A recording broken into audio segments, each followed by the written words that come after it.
Hello, my friends. So I thought today we would just sort of look back at really one of the first instances where Amberlynn talks about BPD.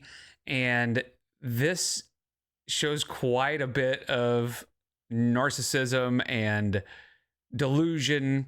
She's talking about her breakup with Jade. So this is just a few months after they broke up. The video where she announces their breakup was in July of 2023. It was mutual. And this is in November of 2023. So the delusion is strong in this one. So let's just see what she had to say a few months after her breakup with Jade. If you'd like to like and subscribe, that would literally be hectic. I'm not gonna lie. Hey guys, welcome to a new video. So today we're gonna do like a Q&A type style. I feel like I haven't done just like a straight up Q&A in a very long time. And I know there's probably a lot of questions, a lot of things you guys wanna know, want me to talk about, clarify, explain, whatever it may be. So it's perfect time to do that. I know I have not really been posting. Right off the bat, this hair is just not it. I don't know. She went through a period where she did this hair a lot.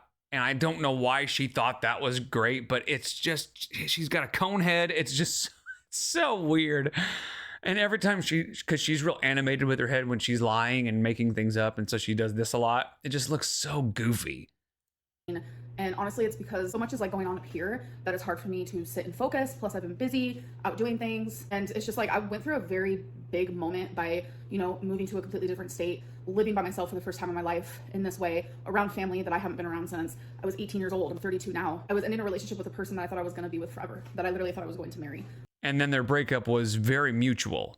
It was mutual. There was a lot of different things happening and which are still happening. And it's just like I was filming every single day and uploading every other day. And I think I just got burnt out because it really was just like so much at once and I was feeling extremely overwhelmed. And again, keep in mind, even at that time, her videos were like 15 minutes long, you know? So even if she was filming every day and uploading every other day, she was really only working maybe an hour a day. Like, and that's generous. It was probably an hour every couple of days is kind of what it averaged out to. So come on. And I've kind of just like disappeared. So I do want to say I'm sorry for that. Okay, so I actually posted 3 days ago, anything you want me to talk about in an upcoming video, I posted that on my community tab. So I'm just gonna go in order. Obviously I'm gonna skip over things that either A, don't want to talk about, things I feel like that are like too disrespectful for me, or like repeat questions, but I'm just gonna start from the top and work my way down. Let's get. She decides what is disrespectful. She decides, you know, what she is going to answer. And of course, she won't really answer anything important. And of course, obviously this is long before all the Beck revelations and stuff. So, but there's always been a lot of speculation and a lot of things that people want answers to that she just won't talk about. Get into it. Okay, so the first question is, why are you suddenly no longer complaining about any of your multiple health issues that were always causing you to be set back, or your mental health problems that you felt the need to feel to use as a crutch every day suddenly healed from everything? So before I answer that, I just want to say that's really sad that like when people are vocal about their like mental health or physical stuff, that people say, oh, you're using that as a crutch. When the problem is every time Amberlynn runs into any kind of pushback on her behavior, she finds some mental health issue, some mental illness to blame it on. And lately it's been BPD. That's been a big thing for her is BPD. But before that, she has claimed she has OCD and PTSD and BED, bipolar. Now, does she have those things? I don't know. You know, chances are she has something going on, but from what we can tell, she's never been officially diagnosed. So when they say that she's using it as a crutch, what they're meaning is you blame everything on just something. You just find something to blame stuff on. And it's clear just with all of the different diagnoses that you've had over the years. And I have a video, I'll see if I can remember to post it up in the corner, about all those diagnoses, which are pretty likely self-diagnoses, especially according to Beck. Beck came out and said, yeah, she would just Google her symptoms and Google what she thinks it might be and just go with that. So yeah, using it as a crutch, just meaning you blame everything you do on whatever you can think of, right? Whatever is the mental illness du jour. And right now it's BPD. it's like things are too late or things have gone too far or you are too far gone, people are like, oh, you should have spoke up, you should have said something. And it's like, I am very much that person that I do speak up, I do say something. But I've noticed I have taken a lot of steps back in that regard because I am feeling constantly judged. I am feeling like people think that I do use it as a crutch or an excuse. So Well, you do. You use it as an excuse because there are lots of people with actual mental illnesses and personality disorders, BPD, things like that, that live their life and, first of all, behave properly. But if they make mistakes, they don't blame their BPD. They don't blame the mental illnesses that they've got, right? That's what she just doesn't understand. She doesn't understand that you can live your life and take accountability without blaming stuff, anything, you know? But of course, she has to be the victim. Yeah, when I do speak up, I'm judged. Yeah, because you have lied so much and you have been diagnosed with everything. But I think that's the reason why that I'm not talking about those things anymore, because like even in this person's question, they said like, why are you no longer complaining about these things? I never feel like I'm coming from a complaining spot. I've always just tried to take pride in like being vocal about my mental health or like things that I'm going through. But overall, the reason why I'm not talking about these things anymore is because I have taken a step back of talking about really personal things. And it's because of the response that I receive when I do that. It's because she's a victim, you guys. When I try to tell you about the 200 diagnoses that I've had over the years, you guys judge me for it. So I'm not going to talk about it anymore.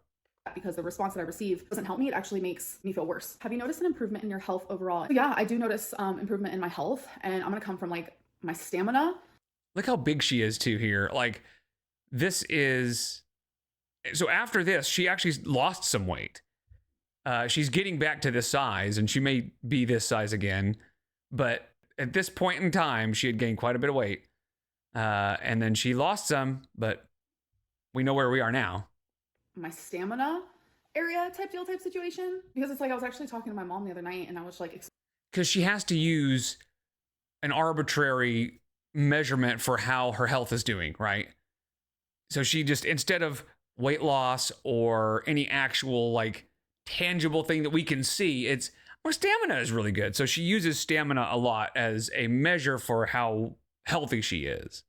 Explaining to her like how bad I was in 2019, because she didn't even know the extent of how bad I was, because it was just embarrassing. The only people who knew were the people that I lived with. It's like I was outside. I mean, we all knew. Everybody who could see you knew how bad it was in 2019. I was actually taking a walk with my mom and Twinkie, and I was just like, I wouldn't have been able to do this in 2019, like not even remotely close. I am able to go and do things. Science museum is a really good example of that. Whereas in 2019, I couldn't do those things. And even my mom was like, what do you think changed? Like, how do you? So again, it's this arbitrary measure of how well she's doing. She's comparing late 2023 to her worst time in 2019, where she couldn't do anything for herself. She couldn't even wipe for herself. And she may still not be able to, but she's saying, hey, now that I can walk for 30 minutes at a time, I'm doing so much better than I was back then. She moves the goalpost to where she can have some sort of victory. And that way she doesn't have to work at anything. Because if she would actually take stock of her actual health right now, or in this moment, she would realize she's not doing so great and she needs to lose weight. But by saying, my stamina, that's what I'm going to use, then she doesn't feel like she has to work at anything, you know? The stamina is good, so I can just keep doing what I like to do, and that is eat whatever I want, whenever I want, and how much I want.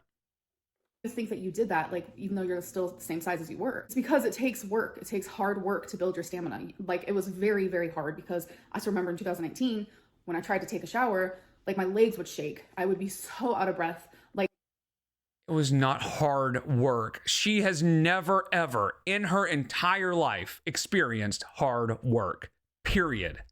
Like for even 30 seconds of me standing, I was like, it just felt like I was completely incapable as a person. It was terrifying. And I remember feeling like I'm never going to change. I remember feeling like this is how my life is always going to be. And I had a really good friend at the time who experienced a lot of like the same things I was experiencing when it came to like my stamina. And like I literally couldn't even stand for 30 seconds. And I remember very well just like constantly talking to her about it and just saying like, is this how it's always going to be? Because that's what it felt like. I was trapped in a prison. And then slowly but I wonder who she's talking about. Do you think it was Hungry Fat Chick? Because I know there was a point where they were talking.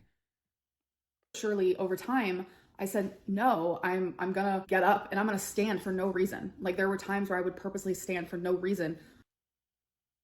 Think about that. That is her hard work. I'm going to stand for no reason. You go, girl. I'm going to stand for no reason. Wow. And I get that at that time, standing was probably not super easy for her, but she's acting like she overcame some huge adversity. It was standing.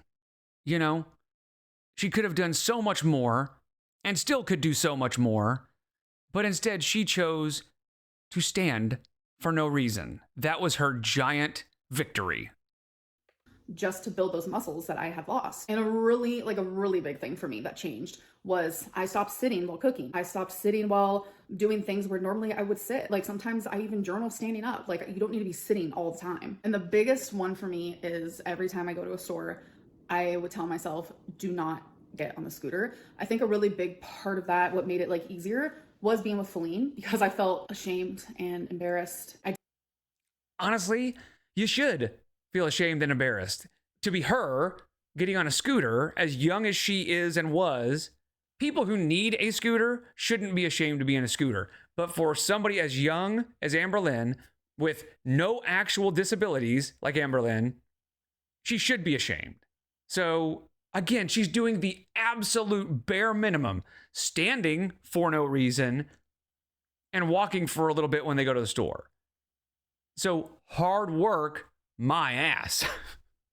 I did not want her to see me like that. So not one time while being in a relationship with her did I ever use a scooter. But it's just all those tiny little things. It's just like doing more, cleaning the house when there's no reason for it. It builds your stamina when you... What does that even mean? Cleaning the house when there's no reason for it. That gives a great window into her mentality, right? I think she just thinks the house needs to be clean when somebody's going to see it. So I wonder what the rest of her house looks like, or the rest of her apartment, because, you know, we tend to see a couple of rooms. So I want to know like what the bedroom looks like and all that, because I bet it's nasty. But also, you should just clean the house, period.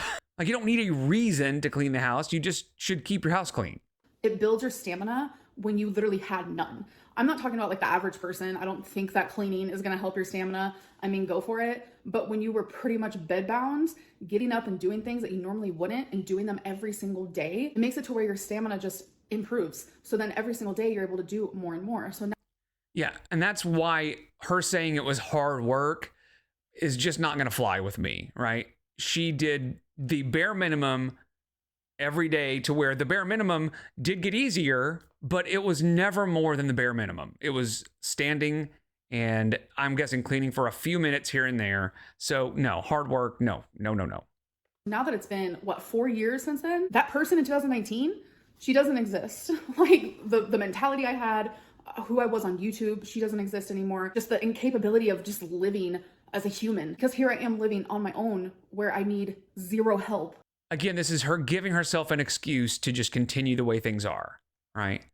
She's decided that I'm better than I was in 2019, so I'm good. Mission accomplished, you know? So, yeah. So now I can just keep eating. No big deal. Has Feline ghosted you? Okay, so the answer is no. But I really hurt her after we broke up by falling in love with someone else. And this is this is so stupid, right?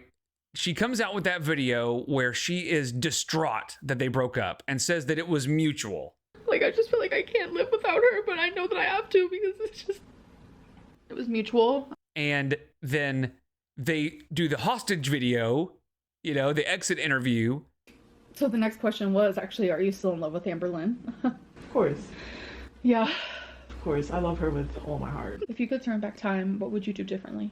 There's a lot of things I would do differently. Really? Where Feline is basically just agreeing with whatever Amber says. And it sounds like she's just agreeing just to kind of not rock the boat just so she can get out of there and move on with her life.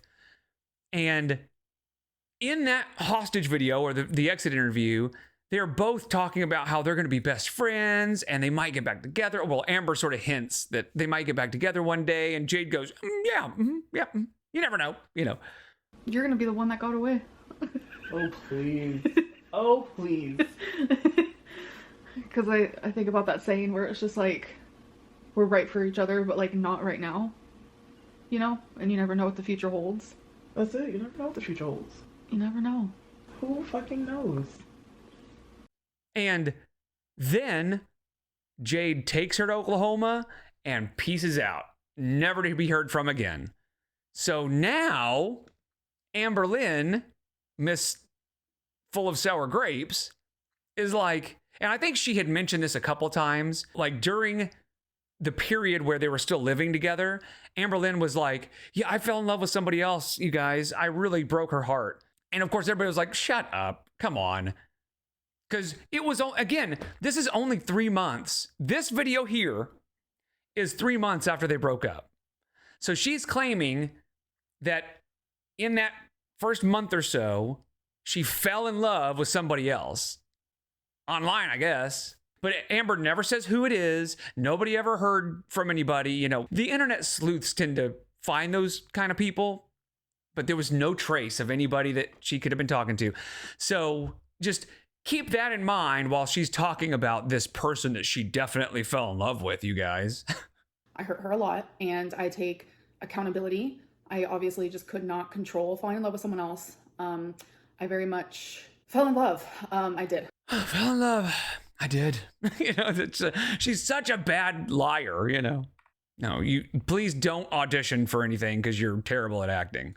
Someone else. I very much fell in love. I did. And it just was really hard for her, and it became hard for me, and it became a very big mess. And it just really went to show like how much she did love me. That's it. No, guys, she totally loved me. You would not believe how much she loved me. What can I say? I just can't help falling in love with other people, you know? So I win, she loses, and you all suck. And she's a buttface for breaking my heart. I mean, I broke her heart, you guys. I did it. I broke her heart. It was mutual, but I broke her heart. Shut up. And I felt horrible, and I tried to fix it, but I kept failing at fixing it, and it made it to where she doesn't even want to continue being my friend. That's why she doesn't want to be friends with her anymore. Yeah. Okay, Amber. I'm sure that's it. I'm sure it's not. At some point, Jade was like, fuck this. I don't want to be in this relationship anymore. Get your shit together. We're moving on. I don't want to do this anymore. And as soon as she dropped Amber off, she was like, see ya. You know? No, that's not it. Amber broke her heart. That's why. For sure.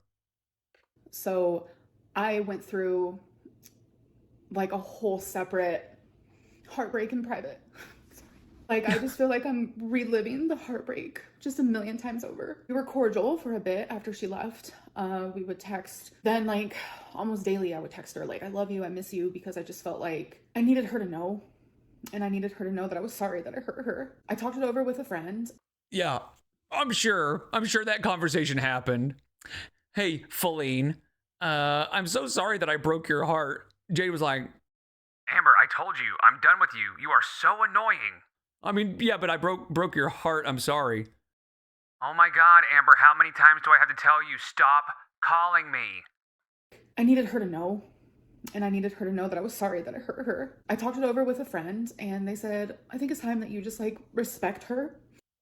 You see what's happening here, right? Amber wouldn't leave her alone because Jade broke her heart. Jade called it off. Jade broke up with her, and she couldn't handle it. And so she bugged Jade to get back together again until a friend or whoever, probably one of Jade's friends is my guess, told Amber, stop calling, stop texting, leave her alone. And Amber's like, I broke her heart so bad, she didn't want to talk to me anymore. Okay. And stop contacting her, and it's been really hard. This is going to sound dumb to some people, but I am on day 5 of not contacting her. And I know a lot of people are going to be like, see, this is exactly, like, the fact that she thinks anybody would believe this is wild. God, this is pathetic, you guys. This is really kind of, it would be sad if it wasn't Amberlynn Reed, you know? That's so unhealthy. Trust me, I get it. I have mental illness. And Feline was my very best friend for like over 2 years. You know, I thought I was going to marry her. And it's just been really, really hard. So we are not in contact, and I'm going to be respecting her wishes, even if it's really freaking hard. Like, it's been so hard. Like, I have wanted. So we wonder why Jade hasn't spoken, which I still would love to hear what Jade has to say about, especially about this. But it's probably because she was so tired of dealing with Amberlynn. She was just like, I want out of all of this. I don't want to have anything to do with her or girl world or anything. I wanted to call her, I've wanted to text her in just these last 5 days, and it's like I can't. And it's just been a whole other level of torture because I miss her so much. And I just think out of respect for her and for myself and for our relationship, I don't want to talk about her. And I know It was mutual, you guys. it was mutual. It's totally mutual. A lot of people think that like I'm gonna come on here and say bad things about her. Not gonna happen. It's never gonna happen. Well, she hasn't said anything bad about Jade, but there was that that point in her live stream, I think it was a members only live, where somebody says, "You haven't said anything bad about Feline," and Amber goes, "No, I never said anything, but I could. Yeah, Feline, I've never said anything, but I could, you know, it's very that. Do you think it's wise to be drinking all the time, all the medications you are on? I actually am not on any medications at all. I can't tell you the last time I took a medication. It's been months since I've been off of like anxiety medicine or for my bipolar, but I actually am taking. Now, keep that in mind. She is still at this point saying she has bipolar, right? She was diagnosed, according to her, in like 2017, 2018. The next one for me is I am bipolar. I have known for a very long time without actually being diagnosed that I am bipolar. Obviously, I was diagnosed with depression. That is a given. I mean, I've known since I was 9 years old. That is when I was first diagnosed with depression. That hasn't changed, although I will say it's gotten worse. I was diagnosed with anxiety/panic disorder, obviously. And she's now still in 2023, she said medication for my bipolar, meaning I have bipolar. A break on the whole drinking thing because I felt like I was turning to it. I did go through a phase a couple years ago where I was turning to alcohol, and the last time I drank was on live stream. I was drinking whiskey. It's because I was turning to alcohol because I just felt like I needed something so I didn't have to feel what I was currently feeling. And that's when I told myself, okay, I need to stop drinking because I'm not going to use alcohol as a crutch. I'm not that person, or at least I thought I wasn't that person. But when I told myself I was going to stop drinking, I was able to do that. I didn't drink for about 1.5 years. And now I'm finding myself going back to that. Like at first I was like, you know what? Single era, I live by myself. I mean, she's got an addictive personality, so I wouldn't be surprised if she's drinking more than she says, you know, but I don't know. I will say she's pretty easy to read when she is drunk. You can kind of tell, so maybe not. Have a couple drinks. There's nothing wrong with that. But then I realized, okay, I like the way this makes me feel. I like that it's taking away certain emotions, heightening other emotions, and it's making me feel good. Then I started doing it more frequently, and I kind of want to just take like a little break until I heal a little bit more. Have you finished unpacking? Yes, I unpacked within like... Healing is really all she cares about, right? Is making sure she feels good. 4 days of moving because I was just ready for all the boxes to be gone. I was ready for everything to be homey feeling. So it's been a hot minute since I've been done unpacking. Let's talk about if you'd ever get back with one of your past girlfriends. Oh my gosh. If circumstances were different, I would definitely get back with Feline. Yes, I would. Have you found a new therapist? I actually have not. So this is actually a good question to kind of lead into something else. A little bit of a backstory is... So this is where she starts talking about BPD, and this is where the BPD arc begins. As you guys remember, I had to do 12 sessions of therapy to get weight loss surgery because I was trying to do that. And then I did the 12 sessions. And I just don't think she ever actually intended to get weight loss surgery. I'm not convinced that she saw a weight loss surgeon at all. But if she did, I don't think in her mind she ever actually was going to go through with it. I think it was for content. Either it was for content or she was just delusional for a little bit thinking that she was going to do it. But the moment she mentioned weight loss surgery for the first time, I was like, no, that's not going to happen. It is just not. There's no way she's going to go through with all the work involved in getting prepared for weight loss surgery and all the work that comes after it. She just can't. And she talked about weight loss surgery like it was just this magic pill that was going to fix everything.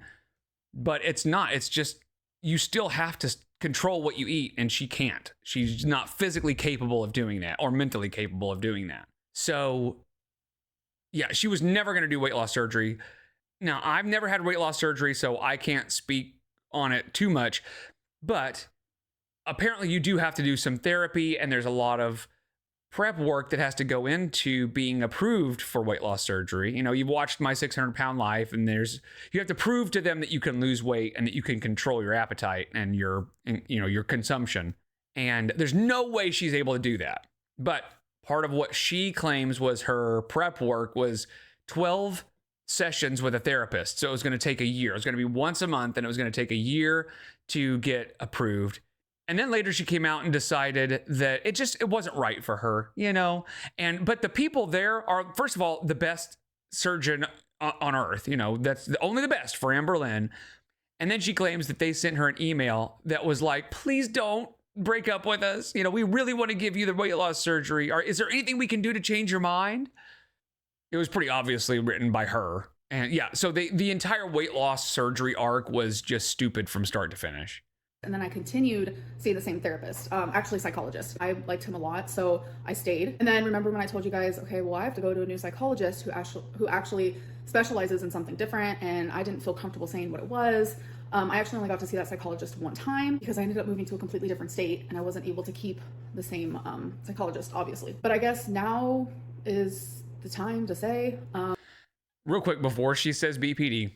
So we know that she does not stick with appointments. She gets appointments made and she does not follow through. Even Emily said that. Beck has said that. Emily said that. There was a video by the Fupa Tales that showed so many times where Amberlynn had an appointment and didn't go to it. So I just don't buy it. I don't buy that she had a psychologist that she was seeing on a regular basis and she actually went through with it. So whatever she's about to say now, which is BPD, I just don't think she really actually got diagnosed by a psychologist. In fact, I think what happened was around this time, she started hearing about BPD on like TikTok and YouTube and just hearing about it online, and probably heard some people talking about it and saw that they got some attention for it and could use that as an excuse for her behavior and decided, yeah, that sounds like me, because there's less stigma with BPD than there is with NPD. At least I think in her mind, she thinks that. And I think that's true. I think people with BPD tend to get more sympathy than people with NPD. I really did not want to share this. I don't know why, but I think it's something that, like, out of the diagnoses I've got my whole life ever since I was 9, which I was 9 and diagnosed with depression for the first time because, like, I was in foster care, and just no 9-year-old should ever be diagnosed with that. But since then, you know, I've been diagnosed with OCD, I've been diagnosed with PTSD, bipolar, and those things were like so much easier for me to accept, and I don't really know why. I was actually diagnosed on my 19th session with my psychologist with borderline personality disorder. And for some reason, I had a hard time accepting that, and still have a hard time accepting that, because it's obvious. It's obvious that... I mean, does it sound like she has a hard time accepting it? Especially now, because it's all she fucking talks about. Everything she does, she blames it on her BPD. It could be argued that at this point, she didn't want to accept it, and over time, she learned to accept it, but I don't know, she jumped into that pretty quick, and she has been blaming BPD for everything for a while now. I have borderline personality disorder, and it's something that, like, I always purposely pushed away. Like, people would contact me and be like, you know, you seem like you have BPD, and I just automatically would shut them down and be like, nope, I don't know what it is. I think it's because with everything else, you know, like anxiety, okay? Take some medicine, try some Zoloft, see if that helps. Bipolar, take some mood stabilizer, see if that helps, you know, but... And again, a few minutes ago, she said, my bipolar. Like, that she is still claiming that she has bipolar and BPD. It's been months since I've been off of, like, anxiety medicine or for my bipolar. And she's not taking any medications at all. With borderline personality disorder, there isn't really a medicine for that. You have to work. And it's just like...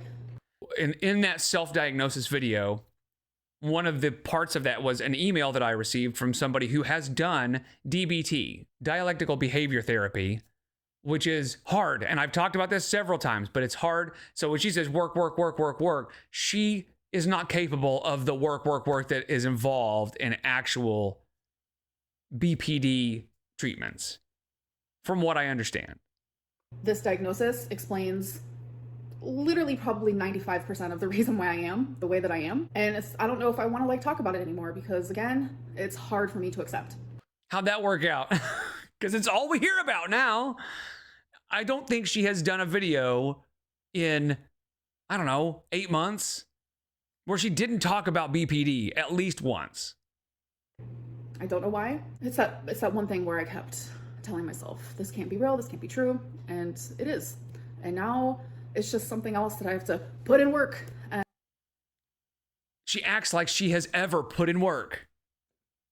And you could see the look on her face. She is just so, she's so pleased with herself that she can talk about this, right? She says, I didn't want to accept it, but she is glowing. She's so happy to be talking about this because she gets to play the victim. It's not my fault, you guys. I mean, look at this. She just finished saying, I didn't want to accept it. She's got a grin on her face the entire time. So, no, she is pleased as punch to tell you about her BPD. And she always has been. And it's just, maybe I feel like it's a bit unfair. And then I have to remember. I mean, look, I don't know what to say. She's just grinning the whole time. She's so happy telling you about this new thing that she can blame everything on. And a new way to play the victim. Myself, life isn't fair. You know, people are dealt their cards, and it's kind of like how you play them. That's like the motto that I need to live by currently. It's like, okay, my cards were dealt. Now let's play them, you know, in a way that's just gonna make your life more positive. Next question is, give us the tea on the guy who ghosted you. There's like a rumor that a guy ghosted me. She says the cards that I was dealt. Now, again, I don't doubt that her childhood sucked. You know, I've heard people say that it must have been pretty bad if CPS took her away and put her in foster care. And, you know, honestly, CPS is so hit or miss, and especially like depending on what state you're in. Because I have seen cases where, you know, a parent is really doing fine and trying their hardest, and just because of little things here or there, or because of a mistake or something, the kid gets taken away. Whereas another set of parents are like literally torturing their children. And then CPS gets involved and goes, I think it's fine. It's cool. And then the kid ends up being unalived by the parents, and CPS had done nothing. You know, where this kid got taken away for a dirty house or whatever. You know, there's really, you just never know how bad a childhood is going to be when CPS gets involved, because CPS is just humans, you know? So I don't doubt that her childhood sucked, but I just think she exaggerates how bad it was. I'm just going to say right now that that rumor is not real. I don't know where that came from. Any changes you've noticed from your hysterectomy? Yes, my hair. My hair is the number one biggest change besides not having a period. Thank God. My hair, you can't tell now because it is straight, but my hair texture has completely changed.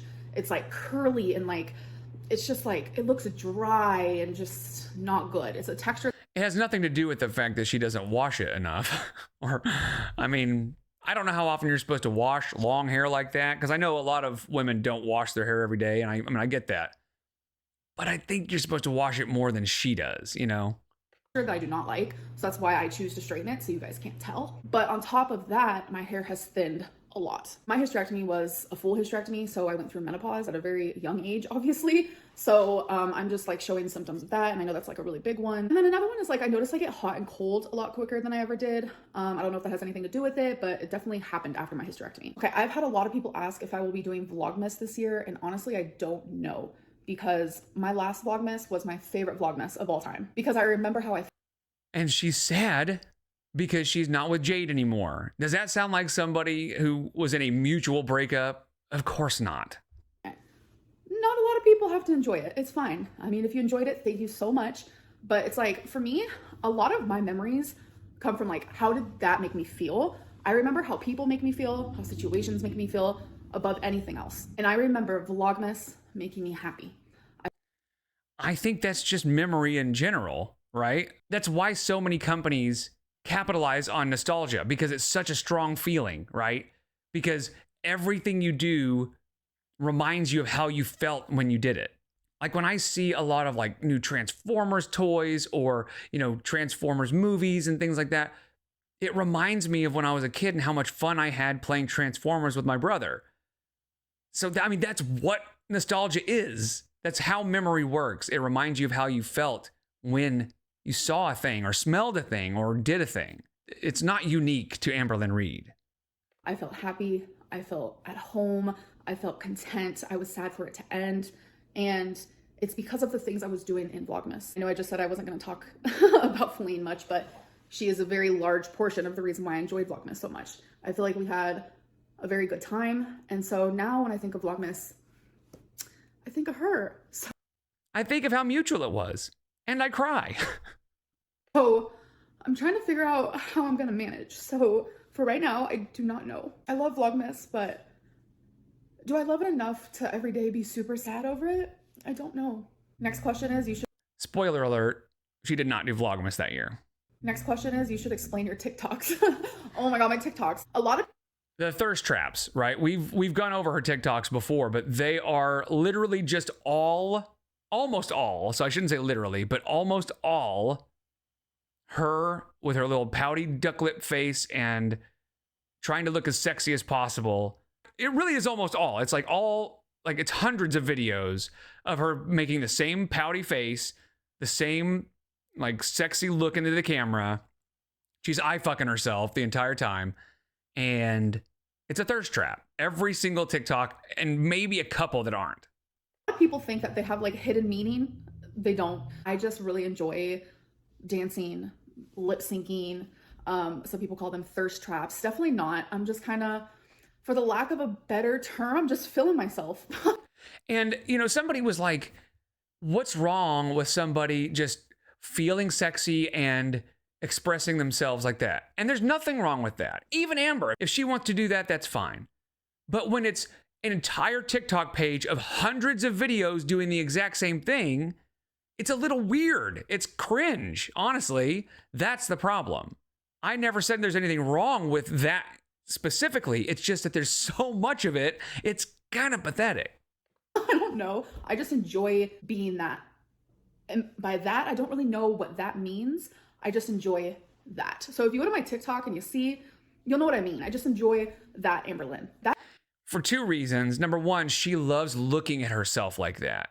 She is looking in the viewfinder and is loving what she's seeing. And the second reason is because it's easy. I don't know that she makes any money really on TikTok, but she gets a lot of but there is a currency that she gets over there that she doesn't get on YouTube, and that is compliments. She does those videos. It takes her a minute or two, and she gets flooded with people saying, slay queen, and oh my gosh, gorgeous, and I want you, and things like that. So when she's feeling down, she goes and does an actual thirst trap and gets fueled by all the compliments over there. That Amberlynn to me is fun. What's it been like getting to reconnect with your mom? It has been so amazing. We have so much time lost that I think that we're trying to make up for. And I have noticed some people saying why do you only hang out with your mom? Well, I've only been here for a month. We are now almost 2 years from this point, and she had a moment with Emily, but other than that, her mom is really it. It's the only person she has left. Yeah, it's because she's a shithead. Life, I didn't have her. And we're both in a situation where we have each other and we're both wanting to build that relationship, Yeah, they're both wanting to build that relationship, you guys. Which is fine. They can both build that relationship. But unfortunately, that's just the only relationship she has now. It's mother-daughter or just a friendship. Because at this point right now, it's she doesn't 100% know how to be a mom, even though she's doing an amazing job. And I don't even know if I know how to be a daughter, as freaking crazy as that sounds. So we're just trying to reconnect, and we're having fun with each other. And we have not just fun with each other, but we have those tough conversations. She has done a lot of apologizing, and we've talked so much about the past. And it's just been really good bonding experience for sure. What is the best? She's eager to accept an apology from anybody and everybody. She's just not willing to actually give a real apology. You know, she will blame her behavior on something. And if somebody says that's not good enough, then she starts making them look like the bad guy. Best part of living in Oklahoma besides being closer to family, and what's been the worst part of living in Oklahoma? So the best part is the fact that I actually love it here. I don't know why, but when I lived here when I was 18, it was just for like 6 months or something. I hated it. I don't know if it was like where I was living. I didn't really go anywhere. Now I go a lot of different places, but I just love it. Like, and by a lot of different places, she means bingo and the casino. People here are so nice, and I don't know what it is. Like, the energy feels good to me. Worst part has been obviously my random waves of loneliness, for sure. Like, no matter how much family's around you or whatever it may be, sometimes moving to a new place with new surroundings where you have to create a new routine, especially without someone that you love, it does create a sense of loneliness, and that has been really hard. Especially without somebody that you love. It was mutual. I know that obviously another worst thing is going to be tornadoes in the damn summer, ice and snow in the winter. Not looking forward to that. Next question is, what areas of your life are in need of the most improvement? Definitely my weight, like 100%. Do you only leave the apartment on the weekends? No, I leave on the weekends, during the week, just whenever I have plans. Because there's no difference for her, right? Every day's the same. There's no obligations that require her to need it to be a weekend for her to do whatever she wants, right? She can just go off and fiddly fart around anytime she wants, sort of, as long as somebody's willing to give her a ride, because she can't drive anywhere. So, yeah, who cares if it's the weekend? She doesn't care. You're going to start uploading on a schedule again soon. I don't know. I feel like starting a schedule is only going to make me fail, and I have done too much failing in several areas of my life. So maybe it's best I don't have a schedule right now. A moment of clarity, but I still don't think she is thinking of the things that we are, right? When she says, I've failed too much, I think that if we were to list those failures and she were to list those failures, I don't think those lists would match. How old were you when you graduated high school? I was 18. Okay, so we're going to end there. I feel like this video is super long. I hope that you guys did enjoy it, and I will see you in my next one. So, yeah, I mean, the delusion was strong with that. She is still claiming that it was mutual, but then she's also claiming that she broke Jade's heart, and the BPD arc begins. And again, I think it's weird because I didn't notice the first time I had seen this that she mentioned that she still has bipolar and BPD, you know? So, just weird, man. And it's also weird how little has changed since then. And this is 2 years ago now, almost 2 years ago. So I think Amber moved to Delulu land years ago and just never left. So anyway, I appreciate you guys. I'll see you in the next one. Take care.